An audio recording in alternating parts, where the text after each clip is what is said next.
전통 활쏘기 연구회 2024년 9월 월간 공방을 시작하겠습니다. 오늘 사회를 맡게 된 군산 진남정 윤백일입니다. 오늘의 발표자인 서보경 본 연구회 사무처장님의 중국 사전협의 초청 칭하이 국제 민족 전통 활쏘기 대회 참관지를 듣도록 하겠습니다. 발표에 앞서서 발표자인 서보경 저장님을 소개하도록 하겠습니다. 서보경 저장님은 서울 화랑정 소속 사원이시며 전통 활쏘기 클럽인 실내국공장 TAC 클럽의 창립자이자 대표로서 도심 속에서 우리 화를 알리고 보급하고 계십니다. 일반인은 물론 대학생들을 국궁의 세계로 안내하는 아주 중요한 역할을 맡고 계십니다. 네, 안녕하십니까. 전통활쏘기 연구회 사무처장 서보경입니다. 중국 사전협회 초청 칭하이 국제민족 전통활쏘기 대회 참관기라는 주제로 발표를 진행하도록 하겠습니다.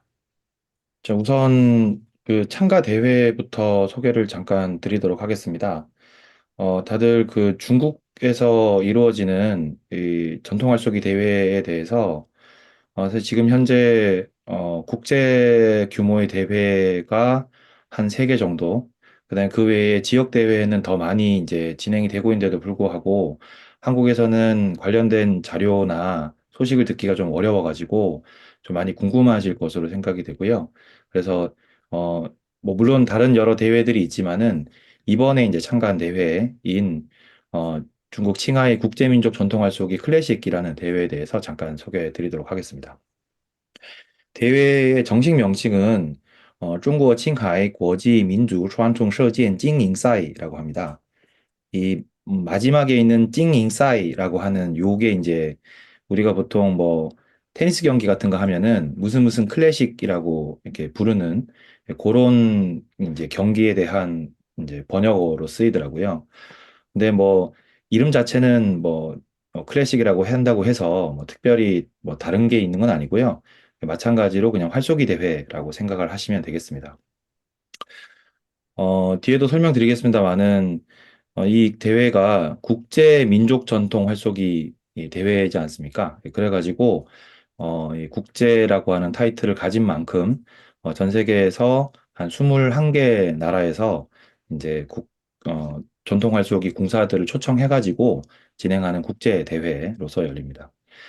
이번 대회는 기간은 7월 19일부터 23일까지 진행이 됐고요. 다만 이 기간은 매번 정해져 있는 건 아니고 작년 같은 경우에는 작년에도 제가 이제 제 8회 대회를 참석을 했었는데 작년 같은 경우에는 그 디엔자에서 열리는 오체 신전배 대회가 또 국제 전통화쏘기 대회가 또 있습니다. 그게 이제 역사가 조금 더 오래된 대회인데요. 그 대회가 6월 말에 이제 진행이 되는데 그 대회랑 이제 연계해서 열리기 위해서 7월 초에 열렸었고요. 올해는 본래는 그 천수 지방입니다. 그러니까 우리 그 장안이랑 상당히 가까운 거리에 있는 천수라고 하는 곳이 있는데 거기가 또 그 한나라 때 이광 장군의 고사로 또 유명하죠. 그 돌호랑이를 쌌다고 하는 그 고사가 있는 곳인데요. 그 지역에서 원래 국제민족 전통활쏘기 대회가 또 하나 열립니다. 이제 천수 대회가 2년마다 한 번씩 짝수회에 열리고요. 그 다음에 그 청해성 젠자라고 하는 곳에서 열리는 오체 신전배가 이제 2년마다 한 번씩 홀수회에 열립니다. 그런 식으로 열리면서 이 칭하이 국제민족 전통화쏘기 클래식이 이제 매년 열리는 대회라서 그 요 대회가 해당 경연 대회들이랑 짝을 이뤄가지고 어, 아마 예산 문제 때문인 것 같은데요. 이 국제 선수들 갖다가 초청을 한 번 한 상태에서 국제 대회를 두 번 치르는 그런 식으로 하기 위해서 이 대회 같은 경우에는 좀 기간이 상당히 좀 유동적인 편입니다. 어, 본대 천수 대회랑 함께 열리기로 좀 계획이 됐었다가 올해는 천수 대회가 취소가 됐습니다. 그래가지고 저희가 이번에 가가지고는 요 대회 하나만 참가를 하고 왔고요. 여담이긴 합니다만은 그 이번에 선수대회가 취소되고 하는 부분들이 좀 궁금해가지고 제가 그 예전에 주재원으로 일을 했던 곳이 강소성 지역인데 강소성 지역에 있는 도자기를 하는 그 이싱이라고 하는 곳이 있습니다. 도자기를 전문으로 하는 곳인데요. 전통 도자기를. 그 지역에 있는 이제 제가 아는 분들이랑 좀 얘기를 좀 나눠봤는데 올해 중국 경기가 워낙 안 좋아가지고 지금 그 전국구 대회, 그러니까 전국구 행사 혹은 국제성을 가진 행사들에 대해서 중앙정부 비준이 거의 안 내려오고 있답니다. 그래서 제가 짐작컨대 아마 예산 문제나 이런 것 때문에 경기 문제나 이런 것 때문에 선수 대회도 취소가 된 게 아닌가 그렇게 저 짐작을 해보고 있습니다. 그리고 이 대회가 진행되는 곳은 중국의 청해성, 칭하이라고 불리는 곳의 강차현입니다. 이게 이제 우리 한국 발음 읽으면 강찰인데 중국 발음 읽으면 깡차이고요. 거기에 이제 현급 도시에서 진행되는 대회이고요. 대회 자체는 규모는 상당히 이제 있게 하려고 노력은 하고 있지만 이 강차현이라는 하는 곳 자체가 상당히 그 뭐랄까 시골입니다. 그러니까 그다지 발달되지 않은 그런 고원 지역이고요. 해발 고도도 한 3,400m 정도 되는 그런 지역입니다. 네, 그러다 보니까는 이제 인프라가 그렇게 뭐 잘 되어 있는 상태는 아니어가지고 어, 대회를 참가할 때 뭐 편의성이나 이런 게 아주 뛰어나진 않은 그런 지역이었습니다. 네, 아까 말씀드린 것처럼 개최 주기는 매년 진행되고 있습니다. 대회에서 그 여러 부문으로 경기를 진행하고 있는데요. 총 5개 부문으로 진행됩니다.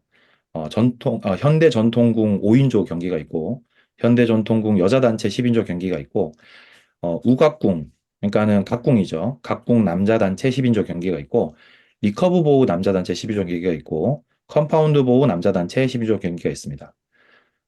어, 이제 여기 지역 제한 부분 보시면은 해외팀이랑 그다음에 청해성 이외 지역에 있는 중국 지역, 그러니까 뭐 북경이라든지 상해라든지 뭐 강소성이라든지 이런 청해성 외의 지역들이나 홍콩, 마카오, 대만 이런 지역들에서 온 초청 선수들 같은 경우에는 현대 전통궁 5인조에만 이제 참가가 가능하도록 그렇게 되어 있습니다.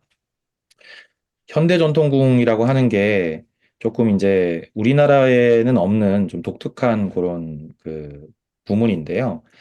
장비가 이제 제한이 있습니다. 장비가 활은 계량궁이나 전통궁, 그러니까 각궁이나 모두 다 참가가 가능합니다.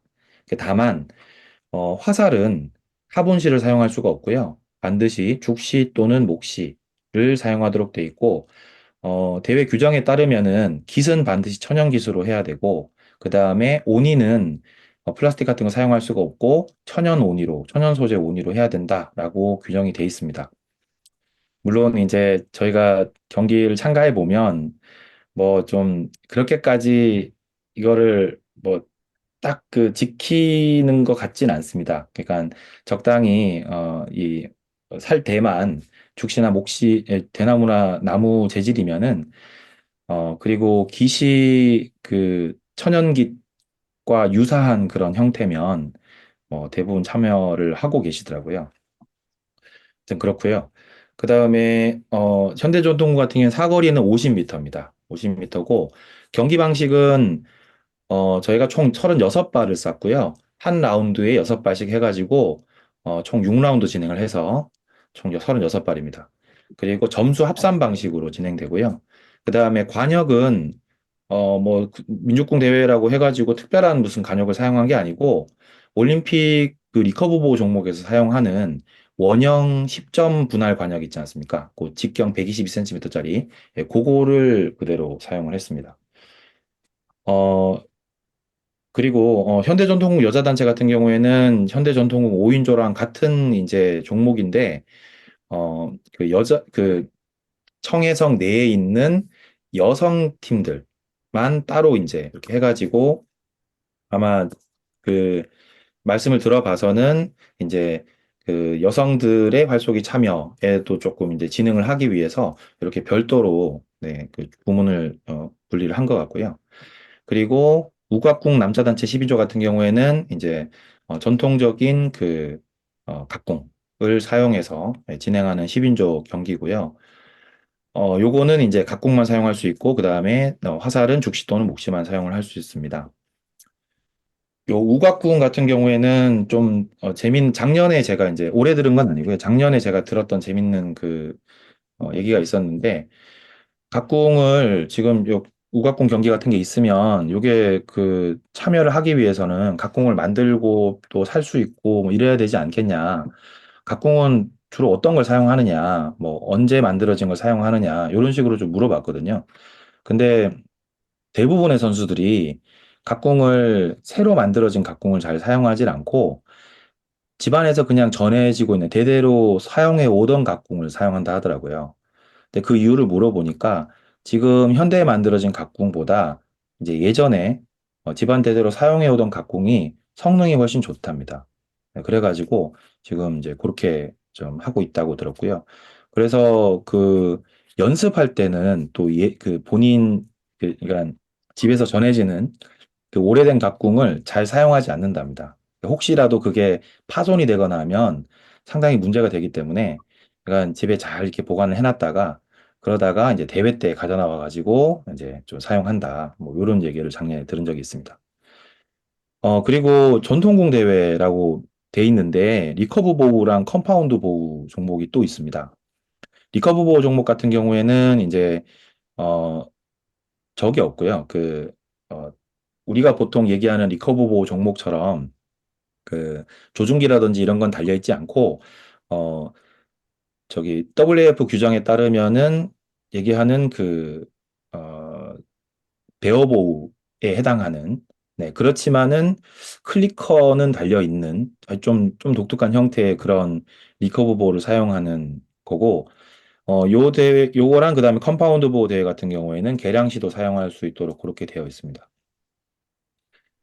자, 그리고 컴파운드 보우랑 나머지 부문들이 조금 경기 방식 자체가 좀 다른데요.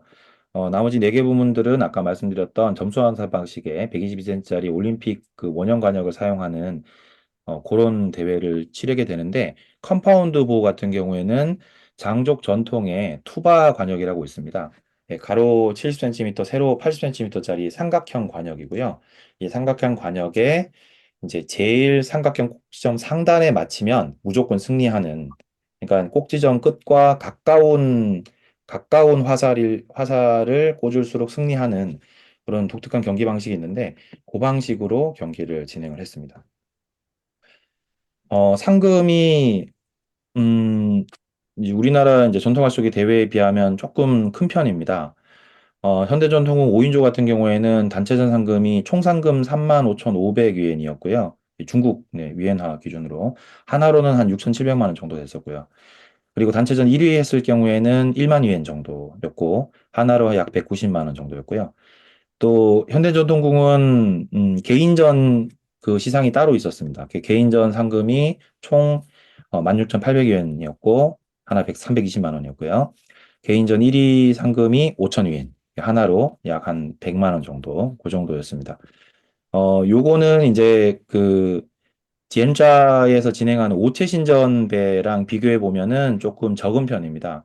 오체 신전배는 뭐 2년마다 한 번씩 또 이루어진다는 특성도 있을 것이고 또 하나는 그 지엔자라고 하는 그 현급 도시 자체가 본인들의 상징으로 활쏘기를 내걸고 있어요. 그래서 활의 고장 이런 식으로 이제 본인들이 이제 홍보를 합니다. 그 중국어로 하면은 찌엔두라고 합니다. 찌엔두. 찌엔은 화살이고요. 두는 이제 도읍지 이런 뜻입니다. 그래서 화살의 도읍지 뭐 이런 식으로 자기들을 홍보하는데 그러다 보니까는 이제 그쪽 같은 경우에는 단체전 1등이 뭐 우리나라 돈으로 한 1,000만 원, 1,200만 원 정도 그 정도 됐던 것 같고요. 아, 제가 여기 잘못 썼네요. 아, 죄송해요. 죄송합니다.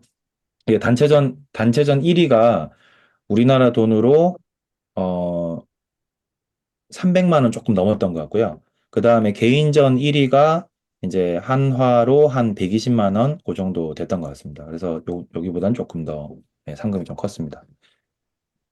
어, 네. 자, 여기까지 소개 드리고 네, 넘어가겠습니다. 이렇게 보시는 것처럼 올림픽 그 양궁 종목의 리커버 종목의 관역 122cm짜리를 사용하고 있고요. 어, 그 점수를 계산하는 방식이나 이런 것들은 양궁 종목이랑 거의 비슷합니다. 뭐 예를 들어서 선에 맞으면 그게 맞은 것 이제 조금이라도 상위 점수 쪽으로 이렇게 어 소위 묻는다고 하죠. 이렇게 살짝 넘어간 그런 게 보일 경우에는 그 상위 점수로 계산하는 그런 방식을 취하고 있고요. 여기 보시는 것처럼 여기 지금 보면 한국 죽시, 우리 죽시하고 그다음에 아마 요거는 폴란드 쪽 팀 같은데요. 폴란드 팀의 그 몫이들이 이렇게 꽂혀 있는 모습을 보실 수 있을 겁니다. 대회의 주최 주관하는 단위들이 조금 복잡한데요. 요게 또 중국 대회의 특징이라고 볼 수 있겠습니다. 중국은 주최 주관 이렇게 나누질 않고 지도 단위라고 해가지고 이제 중앙 정부에서 이 그 대회를 이제 소위 지도하는 거죠. 그렇게 해서 이제 계획하고 이끌어가는 그런 단위로서 이제 중국 사전협회가 있고요. 참고로 중국 사전협회는 대한양궁협회랑 대한궁도협회에 해당한다고 볼 수 있습니다. 그래서 주로 양궁 종목을 주관하는 체육단체고요. 전통 활쏘기는 이제 중국 전통 활쏘기의 복원의 역사가 그렇게 길지 않습니다. 1990년대 중반부터 이제 태동하기 시작해서 본격적으로는 2000년대 초반부터 이제 여러 가지 활동들이 이제 진행이 됐는데 이제 그러다 보니까는 중국 사전협회 안에 본격적으로 뭐 전통궁을 갖다가 이렇게 주관하거나 이렇게는 하진 않고 전통궁 분회라고 해서 이제 산하 조직에서 이제 전통 관련된 실무를 보고 있는 상태입니다. 전통공 분해는 힘이 사실 그렇게 강하지 않습니다. 저희가 이제 가서 만나게 되는 다른 지역에 있는 그 전통 활쏘기를 하는 사람들을 하고 얘기를 해보면, 전통공 분해에 대해서는, 무슨 관계가 있냐라고 하면, 아무 관계 없다. 우리가 뭐 거기 소속도 아니고 중국 사전협회랑 뭔가 좀 관련이 있는 것도 아니다. 어, 그럼 이 대회를 어떻게 참가를 하게 됐냐라고 하면은 이제 중국 전통궁 분회에서 거기서 이제 참가 선수를 꼭 중국 사전협회 회원이거나 전통궁 분회 뭐 이렇게 뭐 소속 단체거나 그렇게 하지 않아도 다 참여를 할 수 있도록 그렇게 좀 어떻게 보면 개인적인 관계들로 그런关系들로 해가지고 참가를 가능하게 하기 때문에 자기들도 이렇게 참가를 한 거다라고 이렇게 대답을 해주더라고요. 그래서 전통궁 분해는 활동이 이제 지금 현재 중국사전협회가 전통궁 관련해서 진행하는 그런 대회들에 대해서 대회를 기획하고 개최하고 그다음에 진행하는 그 정도입니다. 그 정도까지만 이제 관여하는 정도로 보시면 되겠습니다. 네, 그리고 주반 단위라고 해가지고 요게 이제 주최 주관에 해당합니다. 청해성, 칭하해성 체육국이랑 그다음에 칭하해성 민족종교사무위원회, 칭하해성 하이베이 장족자치주 인민정부, 칭하해성 체육총회 이렇습니다. 실질적으로는 칭하해성 체육국이랑 칭하해성 하이베이 장족자치주 인민정부에서 하는 건데, 그러니까 우리로 따지면은 문화체육부하고 그다음에 하이베이 장족자치주라고 하는 게 강차현의 상위 그 지자체입니다. 그러니까 장족들 그 중국에 있는 티베트 민족들이죠. 장족들의 자치주 중에서 하이베이라고 하는 요때 요 하이라고 하는 게 청해성이라는 이 성의 이름 자체가 청해호라고 하는 엄청나게 큰 호수, 바다로 불릴 만큼 큰 호수가 있습니다.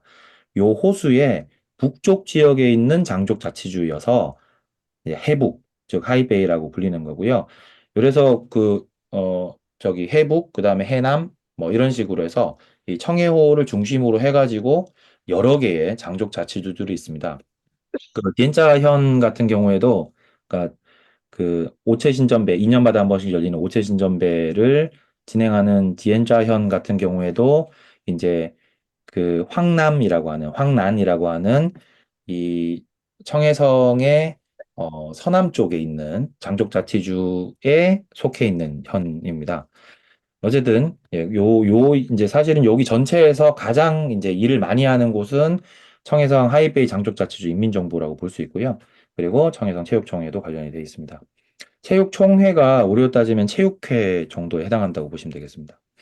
그리고 승반 단위가 이제 조금 더 작은 일단 지금 주관하고 딱 맞진 않는데 어쨌든 주반 단위로부터 예산을 받아가지고 이제 실제로 실무를 또 보는 곳인데요. 여기서 이제 강차현 인민정부가 등장을 하고요. 그 다음에 신익시 체육국, 그 다음에 칭하이성 사전운동연합회 뭐 이런 데가 이제 관여를 합니다. 보시면 아시겠지만은 중앙단체, 중앙정부, 그리고 지방정부, 지방단체들이 굉장히 여러 주체들이 복잡하게 여기 연관이 돼가지고 움직이고 있습니다. 네, 그래가지고 저희가 이제 제가 작년에 대회 때도 그렇고 올해 대회 때도 그렇고 중국 대회를 참여해 보면은 저희하고 맞닿아 있는 중국 사전협회 전통공부내에 있는 사람들하고 얘기를 해봐도 어, 어떤 일이 진행이 안 되는 경우가 되게 많습니다. 그럼 뭐 예를 들어서 일정 같은 걸 좀 알려달라고 해도 이제 뭐 본인들은 알 수 없다라든지 아니면 조금만 더 기다려 달라라든지 이런 얘기를 되게 많이 하고 그 다음에 사전에 고지된 이제 전통궁 분회로부터 받은 일정이 이제 이 주반 단위라 승반 단위의 어떤 상황에 따라 가지고 대본부 측의 상황에 따라 가지고 이제 갑자기 바뀌는 경우 그런 것도 저희가 많이 경험을 했었고요. 그래서 주체가 좀 복잡해서 그런 일이 좀 생기는 것으로 이렇게 생각이 되어지고 있습니다. 저기 이제 저희가 요번에 찍은 사진인데요. 여기 보시면은 오른쪽 사진에 중간에 보면은 그 두 분, 여자분 두 분이 계십니다. 왼쪽 분은 짜오라윈 여사분이시고, 오른쪽 분은 짱저라고 하는 분이신데, 이 두 분이 이제 중국 사전협회 전통공군의 담당자이십니다. 상설로 전통공군에서 일을 하고 계신 건 아니고요. 본인 두 분은 이제 그 북경 지역에서 어, 그 양궁이랑 그다음에 전통궁 관련된 그런 장비라든지 이런 것들을 이제 판매하고 하는 그런 일들, 유통 판매하는 일들을 이제 주업으로 하시고 그러면서 이제 전통궁 분해에 관련된 일들도 이제 적극적으로 하시고 계십니다. 이 두 분이 한 세 개 현재 중국에서 이루어지고 있는 전통 활쏘기 대회 중에서 한 세네 개 정도 국제성 갖고 있는 대회에 이제 주로 그 실무를 보고 계시는 분들이고요. 어, 왼쪽에 보시면은 이제 요게 저희가 이번에 중국 들어갈 때 비자 발급이나 아니면은 중국 내에서 이동 같은 걸 위해 가지고 그 초청장이라고 야오칭한이라고 해서 이제 받은 건데요. 여기 보시면은 이제 이 초청의 주체가 강차현의 이제 문화체육 여행 그다음에 저기 뭐야 저 뭐야 방송 그러니까 문화체육 여행 방송국 그런 부서에서 이제 보내준 겁니다. 그러니까 저희가 실제로 그 소통이라든지 이런 것들은 전부 다 중국 산업의 전통공 분해랑 이야기를 하지만 실제 이제 대회를 할 때 공식적으로 뭐 오고 가는 문서들이나 이런 것들은 전부 다 지방정부 이름으로 이렇게 진행이 되고 있습니다. 이 대회가 중국 대회가 뭐 저기 오체신전배도 마찬가지겠지만은 저희가 참여할 수 있는 국제 대회가 상당히 그 금전적으로는 지원을 많이 해주는 대회입니다. 중국 사전협회가 주관해가지고 성 외의 선수들, 즉 청해성 외의 중국 지역 그리고 해외도 마찬가지 청해성 외의 지역이니까 해외에서 오는 이제 선수들에 대해서는 기본적으로 초청입니다. 그래서 이 초청 선수들에 대해서는 숙식비는 기본적으로 대회 본부에서 다 부담을 하고요. 그다음에 숙식비 외에도 뭐 이제 대회장 내에서 이동하는 거라든지 이런 것들도 마찬가지 대회 본부에서 부담을 하고요.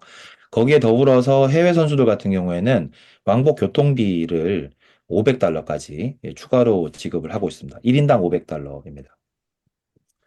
요거 관련해서 지금 이제 중국 그, 그러니까 전통공군의 그 짜오라윈 여사하고 계속 이제 얘기를 해보고 있는 게, 어, 사실 중국을 가서부터 소요되는 숙식비 같은 경우에는 저희가 한 명, 두 명 정도가 추가된다고 해서 사실 크게 문제가 없거든요.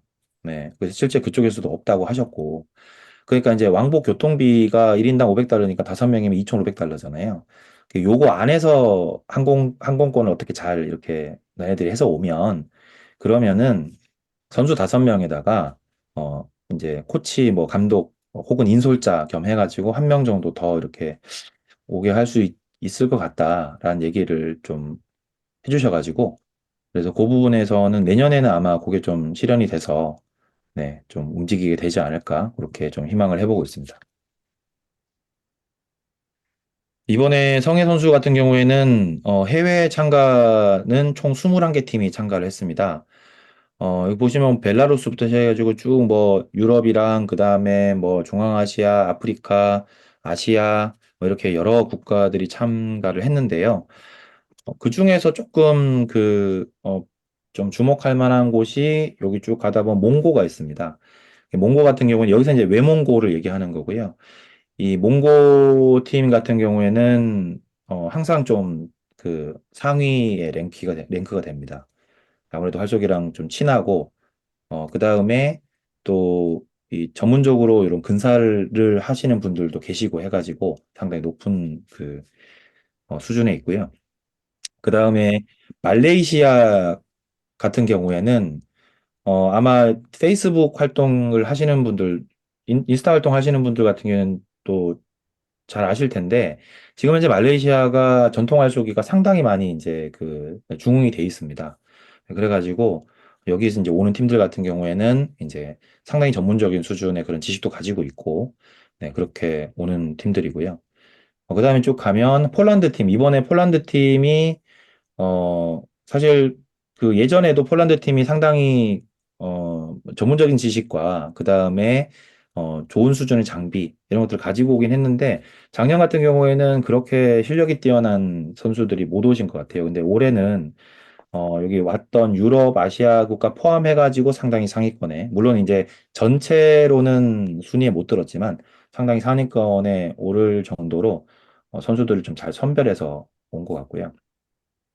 러시아 같은 경우에는 이 러시아에 살고 있는 몽고족들이 있습니다. 몽골 민족들이 있어요. 그래서 러시아 팀들은 실제 러시아 분들은 그러니까 우리가 알고 있는 그 유럽 계통의 사람들은 한 명도 안 옵니다. 그 5명 전부 다 몽골 사람들이고요. 그러니까 국적이 몽골이 아니라 국적은 러시아인데 이제 민족적으로 몽골인들이고 또 이분들이 그 외몽고 즉 몽고국하고 또 같이 교류도 하시고 뭐 친척들은 또 몽고국에 사신다고 하고 그래가지고 여기도 마찬가지로 상당히 이 수준이 높게 그렇게 하고 계시고요. 또 한국이 있고요. 해외 참가 국가들 중에서 삼 한 절반 조금 안 되는 한 10개 국가는 사실상 활쏘기를 전문적으로 참 좀 그렇지만은 그래도 활쏘기를 뭐 이렇게 좀 진지하게 하고 있는 그런 소위 전통 궁사라고 하기에는 좀 어려운 사람들입니다. 이제 그거는 제가 볼 때는 이제 이 참가 국가 수를 늘려서 이 대회가 국제성을 띠고 그다음에 관련 예산들을 갖다가 타낼 수 있는 그런 명분을 얻기 위해서 어 이제 그렇게 하는 것 같고요. 그 10개국 정도가 어디에서 온 친구들이냐면 승용강성에 거기에 무슨 대학교가 있는데 그 대학교에 이제 유학을 와 있는 외국 학생들이에요.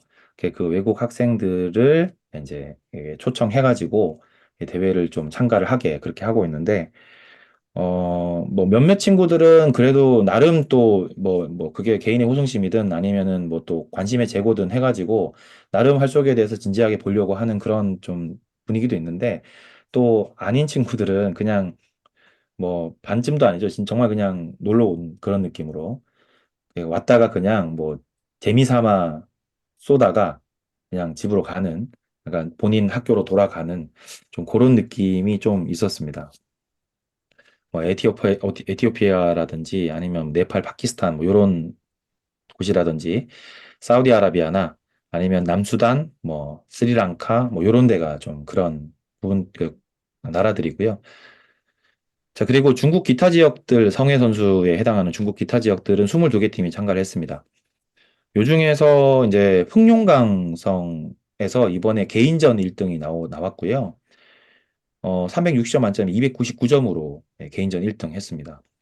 그리고 또 가면은 상해팀이 이번에 이제 단체전 1등을 했습니다. 단체전으로 1091점으로 1등 했고요. 네.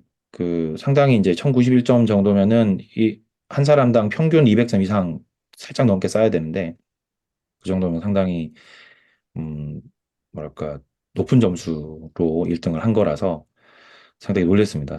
작년에는 상해 그렇게 잘하지 못했기 때문에 올해 제가 상해팀 그 친구하고 얘기를 좀 한참 했었었는데, 이 친구가 광동 친구인데, 광동에서 이제 전문적으로 활쏘기 가르치고, 전통 활쏘기를 가르치고, 그 다음에 전통 활쏘기 장비를 판매하고, 뭐 생산도 하고, 이런 친구인데, 이 친구가 나이가 이제 30대 초반밖에 안 됐어요.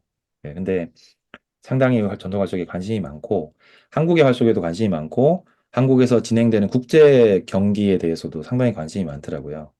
네, 그래서 좀 인상 깊었고. 근데 광동에서 주로 생활을 하면서, 근데 왜 저기 상위팀으로 나왔냐? 그러니까는 그거는 굳이 상관이 없답니다. 그러니까 이 중국 기타 지역 같은 경우에도 이제 모집을 할 때, 이 출전 선수들이 대한공도협회처럼 무슨 등록 선수 가운데서 이렇게 뭐 출전을 하고 이런 게 아니다 보니까 이 선수들의 어떤 뭐 연고지나 소속 팀이나 이런 걸 파악할 수가 없잖아요. 그리고 또 참가를 독려하기 위해서 일부러 전통궁 분해에서도 참가를 그러니까 이 선수의 어떤 그런 소속이나 이런 것들을 죄송합니다. 소속이나 이런 것들을 확인하지 않는답니다. 네, 그래가지고 뭐 지금 여기 다른 성으로 되어 있는 분들도 사실 본인이 거주하는 지역이나 주활동 지역 소속 뭐 단체 이런 것들이랑 전혀 관계없이 우선은 TO를 맞추기 위해서 해당 그 지역 이름을 달고 나온 사람들이 엄청 많다고 그런 얘기를 해준 적이 있습니다. 그리고 청와대학교 팀이 따로 있습니다. 그러니까 청와대학교가 중국 이제 전통활쏘기의 복원에 상당히 그 중요한 역할을 했던 그런 곳인데 그 이유 때문이라고 합니다. 그래서 중국 기타 지역 여기 작년에도 마찬가지였는데 우리 팀을 구성해서 나올 때 그때 이렇게 청와대학교는 아예 별개로 이렇게 해서 출전을 하고 있습니다. 저희 초청 선수 단체 사진이고요. 경기장 뒤편에서 이렇게 함께 찍었습니다. 자, 한국팀 잠깐 소개해 드리겠습니다. 한국팀은 총 5명입니다. 서보경, 이현정, 오진명, 김정상, 최동욱 이렇게 5명이 갔다 왔고요. 이번에 요 선발 자체는 본대는 올해 출전부터 이제 제가 그, 좀 생각을 했던 거는 이제 올해 출전하는 팀부터는 선발전을 해서 나가자. 이게, 뭐 한국 팀이라고 하는, 그러니까 한국에서는 별로 관심이 없다 하더라도 중국에서는 우리를 한국 대표팀으로 인식을 하고 있고 또 그리고 그렇기 때문에 이제 대표성을 적절하게 잘 뛸 수 있도록 공정한 선발 절차를 좀 거쳐야 되지 않겠나라는 생각을 제가 작년에 갔다 오고 나서 좀 강하게 들어서 올해 선발전을 하고 싶었는데 올해 이제 선발전 준비, 그다음에 날씨 관계 이런 것들이 이제 안 맞으면서 올해는 이제 요 5명은 그냥 추천 선발. 그러니까 말이 추천 선발이지만 이제 제가 그냥 이렇게 알고 있는 근사를 그래도 좀 잘 쏜다고 하는 좀 젊은 공사들에게 연락을 쭉 돌려가지고 시간과 여력이 되는 이제 분들을 갖다가 이렇게 섭외를 한 거고요. 참고로 내년 같은 경우에는 올해 2024년 5월에 이제 올해 거 가기 전에 2024년 5월에 난지국공장에서 내년에 가는 팀들에 대한 선발전을 했습니다. 해서 내년에 중국 대회에 가는 한국팀 같은 경우에는 선발전을 통해서 이렇게 구성이 된 그런 인원들입니다. 어, 상당히 젊습니다. 최동욱 접장 같은 경우에는 20대고요. 그다음에 이현정, 오진병, 김정선 접장은 30대고 제가 이제 44세로 가장 나이가 많았던 그런 이제 비교적 젊은 팀이라고 할 수 있습니다. 이렇게 젊은 팀으로 구성을 좀 해본 이유는 작년에 갔을 때 상당히 젊은 인원들이 많이 좀 오더라고요. 제가 아까 이제 잠깐 소개드렸던 상해팀 같은 경우에도 상해팀은 35세인가가 제일 나이가 많았습니다. 제일 나이가 많았고, 홍콩팀 같은 경우에도 30대만 돼도 나이가 제일 많았고요. 연장자였고, 뭐 칭화대학교 팀 같은 경우에도 전부 다 20대였고, 그 다음에 방서성 팀 같은 경우에도, 물론 거기는 이제 좀 연령대가 좀 벌어져 있긴 합니다만은, 거기도 주축으로 활동하는 사람들이 30대 다 그 정도 언저리였고요. 그러니까는 상당히 중국에는 지금 전통 활쏘기를 주도하고 있는 그 연령대가 상당히 낮은 편입니다. 근데 그러다 보니까는 우리 쪽에서도 좀 젊은 인원들이 좀 가야 그래야지 조금 더 수평적이고 좀 자유로운 편안한 분위기에서 교류가 일어나지 않을까라고 그런 기대를 가지고 이번에 좀 젊게 구성을 해서 갔습니다. 근데 상당히 좀 좋았던 게 이제 뒤에 사진 쭉 보여드릴 때도 보여드리겠지만은 그 덕분에 상당히 그 교류가, 그러니까 누군가 주도해서 하는, 그 작년 같은 경우에는 중국어를 할 수 있는 인원도 저밖에 없고, 또 영어도 다들 이렇게 좀 원활하지 않고, 연령대도, 물론 그때는 김정선 수장이 30대였긴 했지만은, 연령대도 좀 다 좀 높으시고, 이래가지고, 어, 교류가 아주 오픈돼서 됐다. 이렇게, 그러니까 뭐랄까, 소위 외교적인 언어를 이용해가지고 이렇게 교류하는 것 이상으로 소위 친해졌다라고 하기엔 좀 어렵다라고 생각했는데, 올해는 좀 그렇지 않은, 그래서 각자가 서로 이렇게 친한 사람들이 생기고, 뭐 서로 좀 이렇게 후의를 약속하고, 그 다음에 뭐 초대도 서로 주고받고 하는 그런 모습들이 보여가지고 상당히 좀, 어, 다행스럽게 생각을 합니다. 특히 이제 오진명 접장 같은 경우는 또 미국에서 또 오랫동안 공부를 해서 영어가 상당히 유창해서 많은 도움을 받았고요. 그다음에 최동욱 접장 같은 경우에도 또 영어가 원활해서 또 지금 현재 대학생입니다. 예, 저기 학부 4학년이라서清華대학교 학생들이랑 또 상당히 교류를 또 이렇게 깊게 또 했었던 것으로 제가 보기도 했었고 전해 듣기도 했었습니다. 참고로 여기 중간에 계신 분은 불가리아 분이신데, 이분은, 저희가 이제 여기 개막식을 참석을 하기 위해서 그러니까 각국의 민족 의상, 그러니까 저희는 이제 한복이죠. 한복을 입고 이제 나와서 기다리고 있는 동안에 저희끼리 단체 사진을 찍으려고 했을 때 중간에 이렇게 오셔가지고 같이 이제 찍으셨습니다. 자, 선발은 제가 아까 말씀드렸고요. 어, 저희가 이제 준비는 대략 한 5월부터 시작해가지고 5월, 6월, 7월, 8월 이렇게 해서 한 4개월여 정도 이렇게 진행을 했었는데요. 진행 자체는 뭐 현재 뭐 서울 지역에는 근사를 자유롭게 쏠 수 있는 곳이 뭐 거의 존재하지 않기 때문에 난지국 공장 외에는 사실 거의 답이 없어서 난지국 공장에서 이제 각자 사비를 들여가지고 이렇게 진행을 했습니다.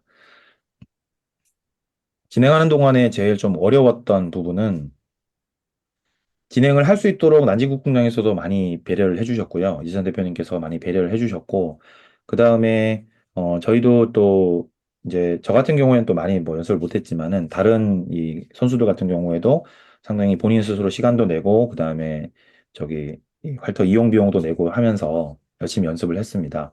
그 다만, 어, 이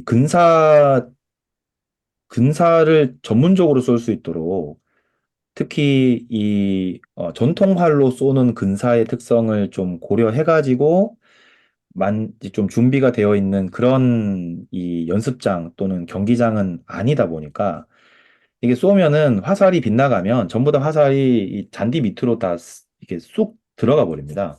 그렇게 되면은 화살을 거의 찾을 수가 없습니다. 그러니까 뭐 들깨라든지 이런 걸 이용해가지고 찾는 경우도 있지만은 지금 제 죽시 같은 경우에도 여기 지금 두 발이 묻혀가지고 아예 찾을 수 없는 상태로 되어 있거든요. 그래서 이제 안 그래도 요번에 출전을 할 때, 중국 대행 출전할 때 전부 다 죽시나 목시를 사용해야 되는데 더군다나 이제 한국적인 그런 아이덴티티라든지 익숙함이라든지 이런 걸 생각하면 사실 결국 돌고 돌아서 죽시를 선택할 수밖에 없거든요. 근데 죽시 한 발에 4만 원 정도 4만 원이 넘으니까 요런 요런 이제 이유 때문에 상당히 이제 연습을 할 때마다 많이 긴장이 되고, 그 다음에, 좀 이렇게 이런 것들을 좀 잘 개선된 곳에서 우리가 연습하면 참 좋겠다. 좀 그런 생각을 많이 했습니다. 요런 그 근사에서 이제 어떻게 하는지에 대해서 좀 다른 나라나 이렇게 물어봤더니, 이 화살이 우선은 바닥으로 깔려서 이제 이게 들어가는 문제를 발생시키지 않도록 바닥에다가 스펀지를 단단하게 다 깐다고 합니다. 이렇게 스펀지를 단단하게 깔게 되면 그러면 이제 화살이 이렇게 땅바닥으로 슬라이딩 하는 게 아니라 그 스펀지에 꽂히거나 혹은 쏙 들어가더라도 어쨌든 스펀지로 인해서 힘이 감쇄되니까 그다지 깊게 박히지 않고 이제 화살들이 처리가 되는 거고요.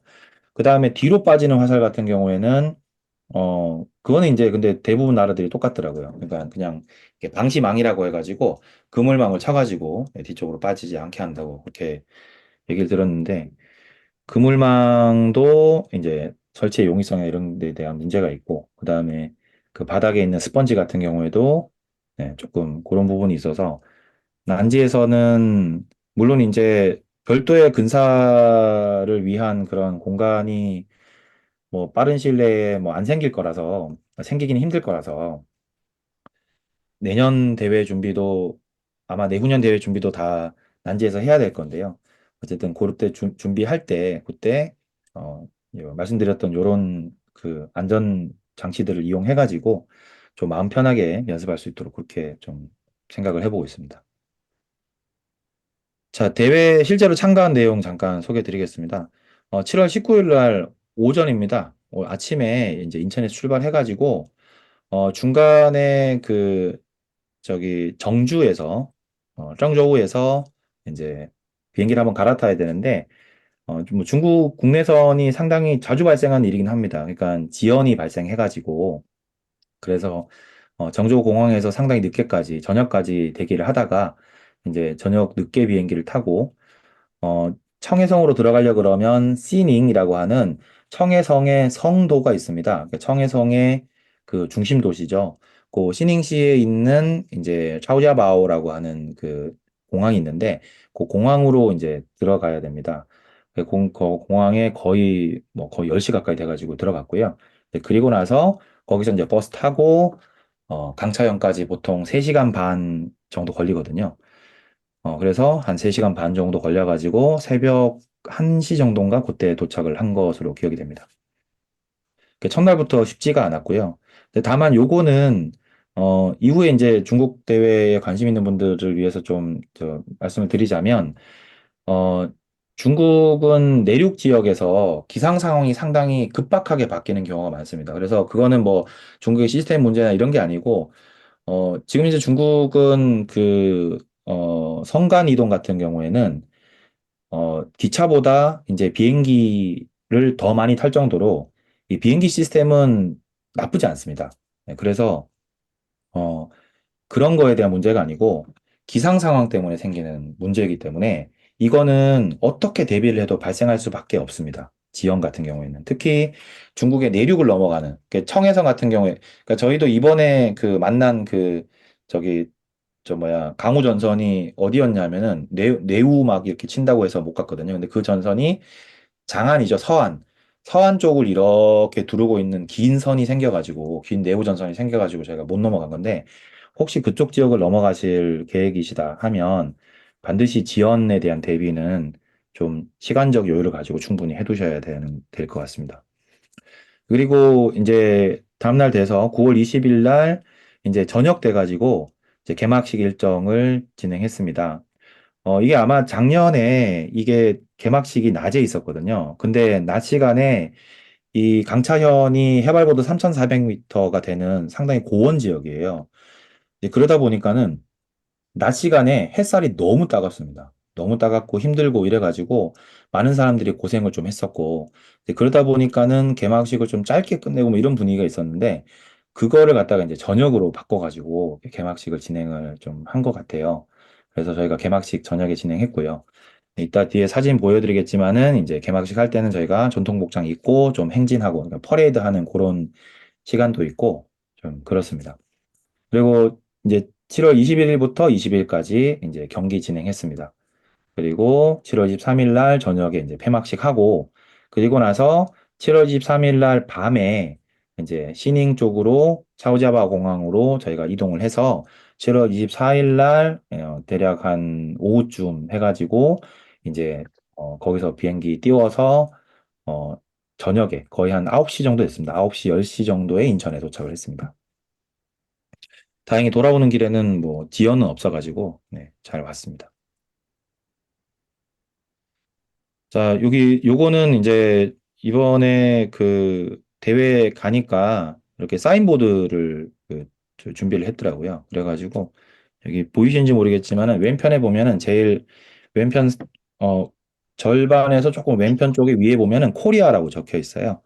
요 코리아 적혀 있는 쪽에 아래에 저희 이제 선수단 5명의 그 사인이 여기 들어가 있습니다. 자, 요거는 매 대회 때마다 어 거기서 이제 링도회라고 하는데, 그러니까 그 팀장이죠. 예, 팀장, 대장에 해당하는 사람들이 모여가지고 대회에 대해서 이제 어 그 주로 뭐 통지인데, 말로는 여기서는 회의라고 합니다. 네, 상위 회의한다고 하는데, 근데 실제로 가서는 이제 이번 대회에 대해서 뭐 주의사항이라든지 아니면은 뭐 경기 진행 방식이라든지 이런 거에 대해서 이제 얘기해주고, 그 다음에 요때 가가지고 우리가 몇 번 관역을 쏜다. 혹은 뭐 토너먼트식이라 그러면은 우리가 무슨 조에 들어가서 리그를 하고 그다음에 어떻게 우리가 뒤에 진행을 한다. 뭐 이런 걸 갖다 구체적으로 이제 정해가지고 요때 이제 통지를 해줍니다. 그래서 한국팀 같은 경우에는 이제 요때 가가지고 16번 관역을 쏠 것이다. 그리고 폴란드 팀이랑 한 조로 해서 같이 쏠 것이다. 네, 이렇게 이제 통지를 받았고요. 네, 여기 이제 저희 지금 그 입장하는 모습입니다. 네, 한국대라고 돼 있고 5명이 민족 전통 복장을 입고 이렇게 네, 입장을 하고 있습니다. 요거 입장할 때 조금 그 난감했던 게 이제 작년 같은 경우에는 리허설을 되게 빡세게 했었거든요. 그래서 리허설을 막 이제 한번 하고 그 다음에 와가지고 막 또 대기하고 있다가 그 다음에 본식하고 막 그랬었어 가지고 그래서 이제 요번에 요거 게시식 할 때도 리허설을 하는 줄 알았어요. 그리고 또 제가 리허설을 하냐라고 그 사전협회 쪽에다가 물어봤는데 또 거기 담당자는 리허설 한다고 이렇게 얘기를 한 거예요. 그래가지고 여기 있는 이제 요 5명의 사람들이 지금 리허설 상황이라고 생각하고 그냥 대충 움직이고 있는 겁니다. 저희는 이거 진짜 들어갈 때는 리허설인 줄 알았어요. 근데 나중에 이제 다 들어갔다 나와가지고 저희를 단상으로 올려보내는 거예요. 이거 이상하다 해가지고 좀 눈치를 좀 보고 있었는데 그러면서 다시 물어보니까는 이거 리허설 아니었다고 이런 얘기를 하더라고요. 좀 개인적으로 좀 아쉽습니다. 왜냐하면 이게 그 상당히 거기 있는 군중들이 호응을 많이 해주거든요.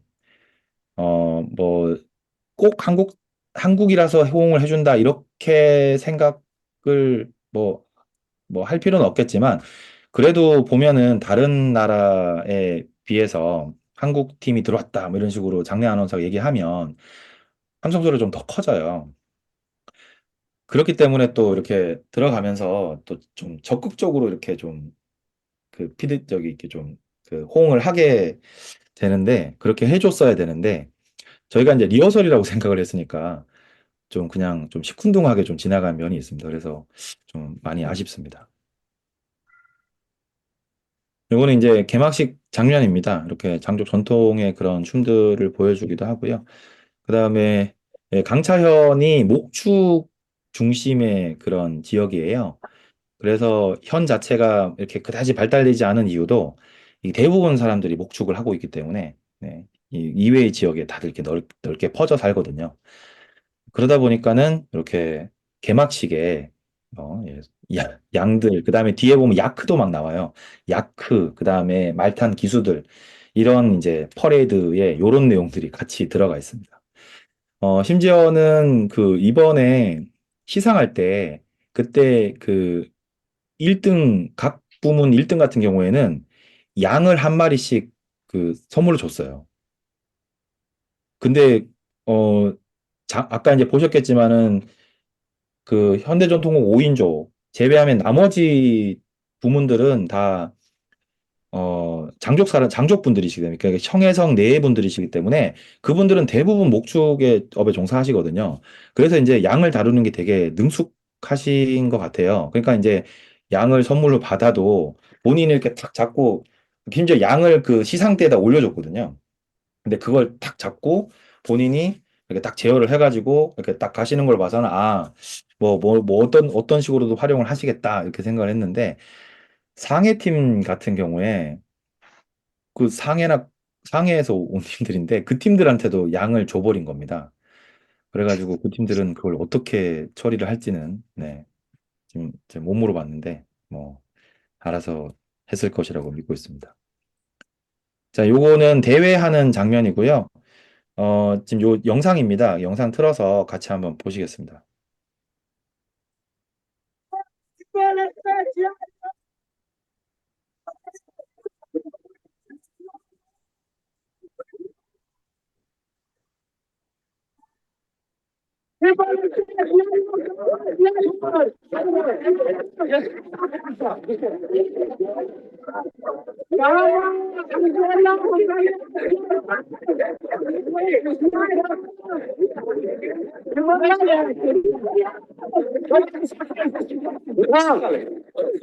자상만.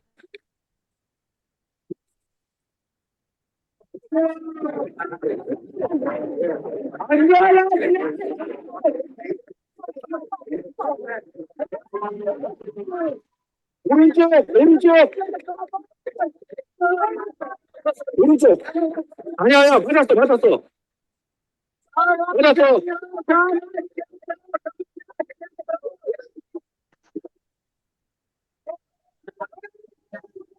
건너고 빠졌어. 네.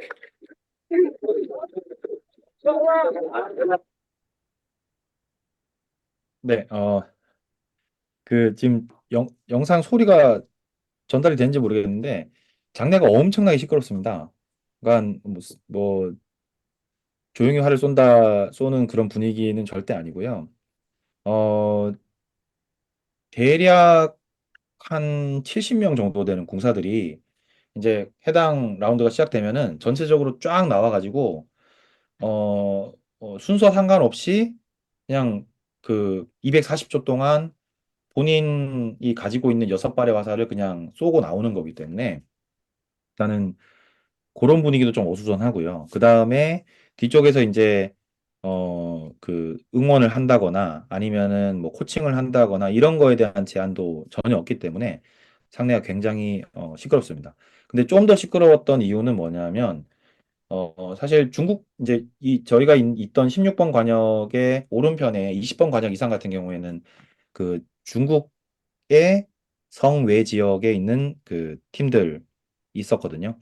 그리고 저희 쪽에 왼쪽에 그러니까는 한 11번, 12번 이전 12번 이하는 또 그 아까 말씀드렸던 그 다른 부문들 그러니까는 장족들 이께서 저기 참석하시 장족들이 참석하는 그런 저기 대회 그 저기 부문이었고 그러니까 그쪽은 가보면은 그렇게 소란스럽지 않은데 여기가만 좀 소란스러웠습니다. 근데 그 소란스러움의 그 큰 원인이 됐던 친구들이 저희 바로 오른쪽에 17번 관역에 그 아까 말씀드렸던 활쏘기를 주로 하지 않는 활쏘기를 거의 하지 않으면서 유학생 신분으로 그냥 이렇게 그 국가 구색을 맞추기 위해서 참가를 했던 그 친구들이 17번 관역 쌌거든요. 이 친구들이 그러니까 활쏘기는 자기들이 이제 어차피 크게 엄청 관심이 있는 건 아니니까 거기다가 좀 지루하고 뭐 이러니까 그러니까는 이제 자기들끼리 막 이제 소리 지르고 뭐 막 난리가 나는 거예요. 그래서 조금 네, 좀 특별히 좀 이 15, 16, 17, 18 요 사이 관역들 그러니까 해외 선수들이 쏘는 관역들이 좀 많이 좀 소라운스러운 상황이 됐습니다. 그리고 이번에 이제 대회 가니까 작년하고 좀 다르게, 작년 같은 경우에는 따로 뭐 인터뷰를 하거나 이런 게 별로 없었어요. 그랬었는데, 올해 같은 경우에는 상당히 청해성에 있는 지역 방송국이나 아니면 강차연 쪽에 있는 뭐 방송국이나 아니면은 중국의 물론 CCTV는 아니고요. CCTV는 이제 개막식이고 돌아갔고, 조금 낮은 그레이드라고 해야 되나요? 그쪽의 중앙방송국이나 이런 곳에서 와가지고 이 대회를 상당히 관심 있게 취재를 하고 갔습니다. 네, 그래서 여기 보시면은 이게 왼쪽 오른쪽 다 지금 이제 이렇게 취재한 것을 이제 인터넷으로 그 방향하고 있는 걸 제가 캡처를 한 거고요. 네, 우리 저기 한국 그 팀에 여기 보면 최동 접장, 김정섭 접장이나 아니면 여기도 보면 최동 접장이 이렇게 인터뷰한 게 지금 방송이 되고 있습니다. 저 같은 경우에도 그 CNB인가 하는 그 중앙방송국 쪽에서 이제 취재를 좀 해달라 그래서 거기 좀 취재를 좀 했었고요. 그게 아마 방송이 된 걸로 알고 있는데, 근데 한국에서는 찾을 수가 없더라고요. 그래가지고, 그거는 제가 지금 따로 확인은 못했습니다. 이번에 작년까지는 이제 그 중국 사전협회 이제 전통 분야에 이제 있는 사람들이 어, 한국 팀에서 중국어를 편하게 할 수 있는 사람이 같이 온다는 거를 별로 인지를 못 하신 것 같아요. 그래서 작년에 이제 어, 제가 그러니까 제가 이제 중간에 통역을 이제 담당을 했었었는데, 뭐 선수이기도 하면서 통역을 했었었는데, 근데 작년 같은 경우에는 뭐 이런 거에 대한 요청사항이 별로 없었어요. 없다가 올해 들어가지고 이제 인지가 됐나 봐요. 그래서 올해는 그 저기 뭐야 그 인터뷰에 대한 요청을 상당히 많이 받았습니다. 그래서 저 같은 경우에는 이제 중국어 인터뷰를 한 두 번 했었고, 그다음에 여기 저희 그 선수분들 같은 경우에는 이제 한국어로 인터뷰를 또 진행을 했었습니다. 여기서부터는 이제 좀 교류를 했던 그런 흔적들인데요. 여기 요 팀들 같은 경우에는 광서대입니다. 그러니까 여기 보시면 광서대라고 적혀 있는데 광시 지역에 있는 이 팀으로 온 분들이고요. 이분들이 굉장히 한국 활동에 관심이 많고 적극적이셨어요. 그래서 이분들한테 잡혀가지고 제가 거의 한 2시간 정도 뭐 이런저런 질문 답변 해드리느라 좀 바빴고요. 여기 중간에 보면은 그 제일 중앙 쪽에 안경 쓴 두 젊은 친구가 있습니다. 요 친구들이 둘 다 30대 정도밖에 안 된 젊은 친구들인데, 상당히 전 세계의 전통 활동에 관심이 있었고, 그중에서 특히 한국의 전통 활동에 관심이 좀 많았던 친구들입니다.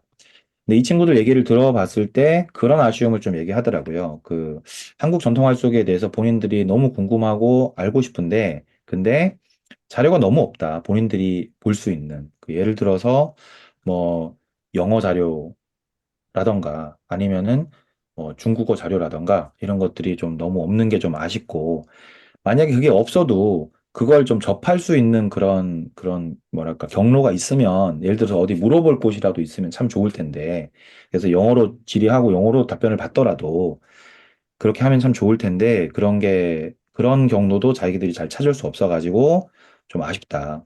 그래서 중국에서 현재 한국의 전통 활쏘기를 좀 내가 궁금해서 알아보려고 하면, 천지궁이 지금 중국에서 영업을 하거든요.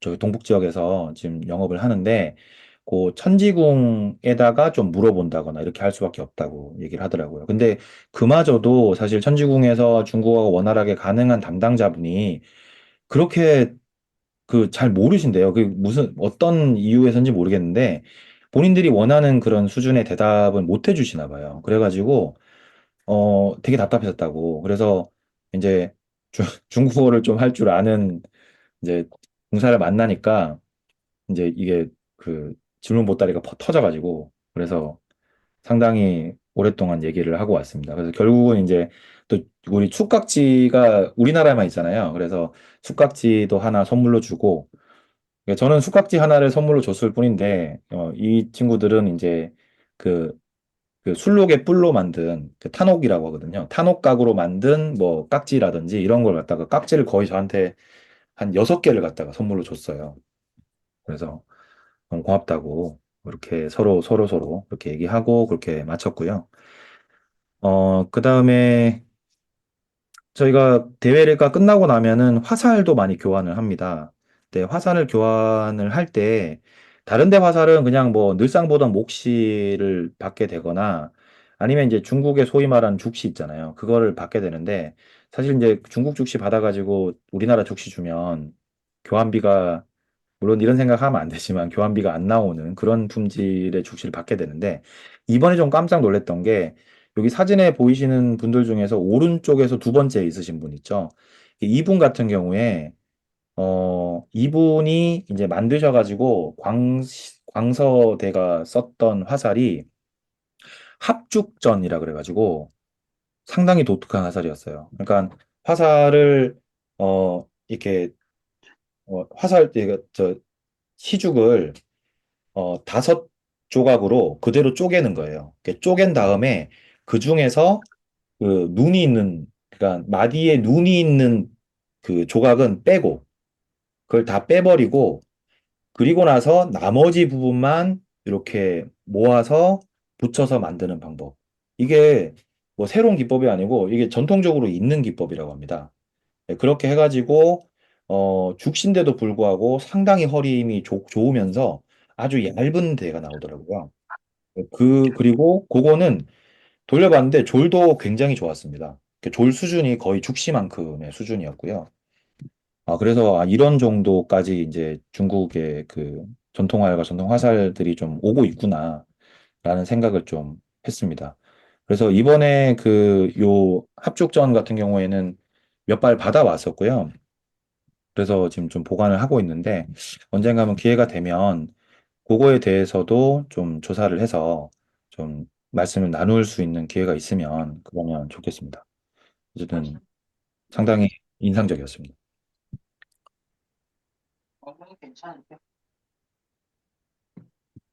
네. 자, 그쭉 지금 시간이 많이 지나가고 있기 때문에 빨리빨리 넘어가겠습니다. 저희가 9시 시작했는데. 여기 보시는 것처럼 왼쪽에는 이제 요게 청와대학교 학생들이에요. 청와대학교 학생들하고 그다음에 지금 저기 같이 갔던 최동욱 접장이 같이 교류하고 있는 그런 장면이고요.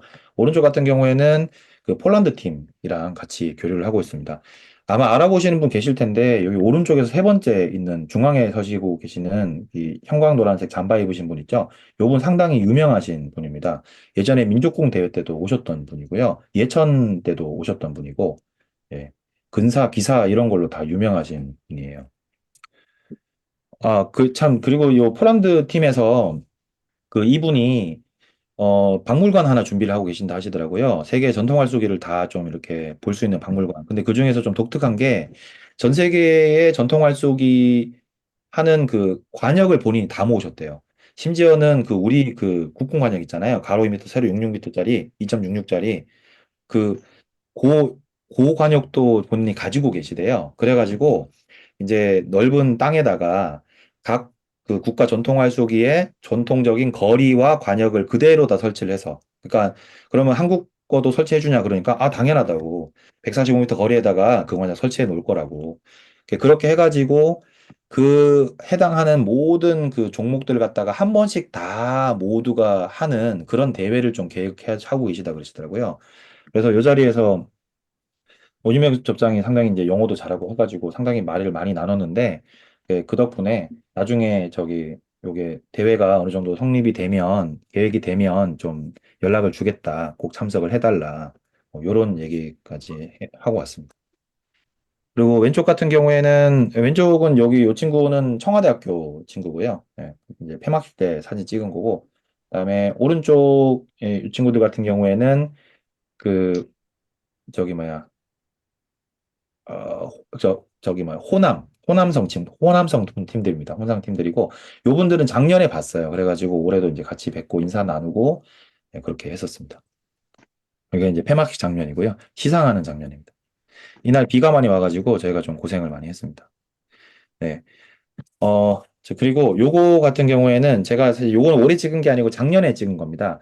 요게 어디 걸려 있냐면은 지엠자현에 가면 오채신전 박물관이라고 하는 박물관이 있습니다. 거기 이제 아까 말씀드렸던 것처럼 지엠자현이 이제 화살의 도읍지 뭐라고 할 정도로 전통 활쏘기를 갖다가 이제 본인들의 아이덴티티로 내걸고 있는데 그래가지고 오채신전 그 활쏘기 투바 경기 이런 거에 대해서 박물관을 만들었는데 그 박물관에 이제 제1회 첫 번째 했던 2010년에 첫 번째 했던 오체 신전배 민족 전통 활쏘기 대회 전통 활쏘기 초청 대회에 대해서 이제 찍어 놓은 단체 사진입니다. 요걸 제가 왜 들고 왔냐면은 여기 보시면 여기에 이미 요때 한국 팀이 참석을 했습니다. 제일 왼쪽 편이고요. 제일 왼쪽 편에 보시면 여기 지금 김기훈 이사님께서 지금 서 계신 게 보이실 거거든요. 그러니까 중국 전통 활쏘기의 교류나 특히 저희가 뭐 작년이든 이번이든 중국 전통 활쏘기 대회를 갔다 온 게 그게 뭐 저희가 뭔가를 해서라고 하긴 어렵고요. 저희도 어쨌든 한국에서 지금까지 뭐 민족공 대회, 그 다음에 민족공 대회 전에 김기훈 교수님께서 이제 닦아 놓으셨던 그런 학술적 교류의 그런 기반들, 특히 이제 홍콩에 계시는 스티븐 셸비 교수님이나 아니면은 중국 전통 활쏘기의 대부이신 뭐 시카이차이 선생님이나 뭐 이런 분들하고의 그런 학술적인 그런 교류 기반에서 민족공 대회가 이루어지고 민족공 대회의 성과를 바탕으로 중국에서 국제 전통 활쏘기 대회를 기획하게 되고 그 국제 전통 활쏘기 대회의 초창기부터 이렇게 우리 한국 팀이 김기훈 교수님 중심으로 해가지고 참석을 하게 됨으로써 그 흐름이 그대로 쭉 지금까지 이어져 가지고 작년, 올해 여기 저희가 참석을 하게 됐고 그리고 올해 들어서 나름 이제 평가를 하자면 20대, 30대가 주축이 돼서 이제 가는 상당히 젊어진 팀이 이제 한국 전통화쇼기 대표팀으로 이제 갔다 왔다는 거. 이렇게 흐름이 된 겁니다. 그래서 나중에 기회가 되면 이 전체 흐름들을 갖다가 좀 저기 이렇게 살펴보는 그런 별도의 발표를 한번 하면 좋을 것 같고요. 이번에 사실 그 김규현 교수님께 지난 대회 때까지 그 참석하셨던 그런 자료들을 받았었는데, 근데 상당히 많은 내용들이 사실 그 지엔짜이는 오체신전배하고 관련이 있기 때문에 이게 좀 이어내려고 하니까는 너무 분량이 많아져가지고 그래서 이거는 별도 주제로 한 번 더 얘기를 해야 되겠다라는 좀 생각을 하고 저기 이렇게 마무리를 짓도록 하겠습니다. 네. 긴 시간 두서없는 말씀 들어주셔서 너무 감사드립니다.